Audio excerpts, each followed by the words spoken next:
Singing is as natural as the wind in Iranian culture. My father and grandmother would often sing after dinner before birthdays or graduations. These songs were usually prayers or poems asking for light or love or better days. My name is Pirooz. I'm both Iranian and American. I came over to America as a child after the Islamic Revolution. That means I love Scooby-Doo, Star Wars, Rumi, Big Macs, and gormet sabzi.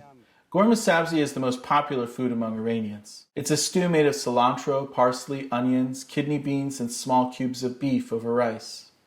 If an Iranian visits another Iranian's house or restaurant, the true test of how good it is in the gormet sabzi. Then there's the requisite phone call to my mother. "How was it?" my mother asks, and my reply, "Not as good as yours, Mom." This isn't a lie. It's absolutely true. My mother's food is so good, my life eating anywhere else has been spoiled. This is probably true for any Iranian you meet. It's also why we visit home as often as we can. And your friend goes today to Buffalo? Today? Yeah. Tomorrow. You made a mistake, right, Aaron? My best friend in high school, Kayvon, was Iranian too. I remember when we saw each other years later in Asia. We were both working there and hadn't been home for a while. I asked him what he wanted to do when he visited, and he said, "Gorma and sabzi." I heard about a Persian restaurant in Itaewon and took him. He ordered the gormet sabzi right away. I'll never forget his face. As soon as the plate came down, he just sort of grunted and pushed it away. I told my mother about this on the phone and she laughed. "Not as good as mine," she said. This is an Iranian mother's secret weapon.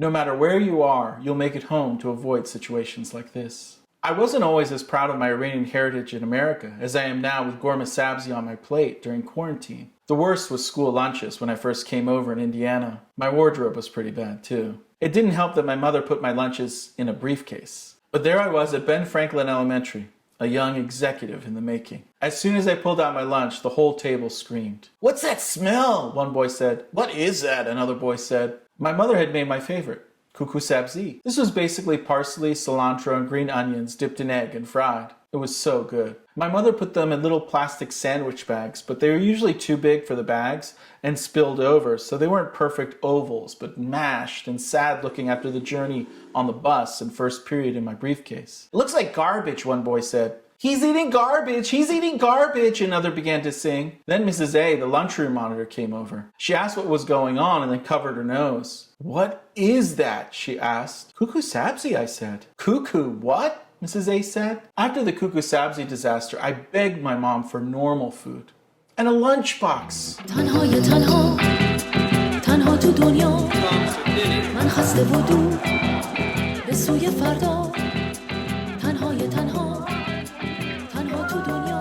Hello.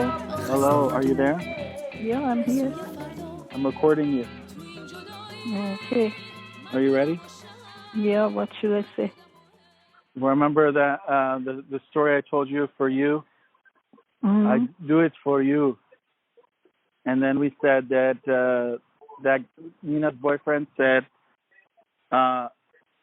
Iranians. Hold on, Mom. Let me call you back. Hold on. Okay.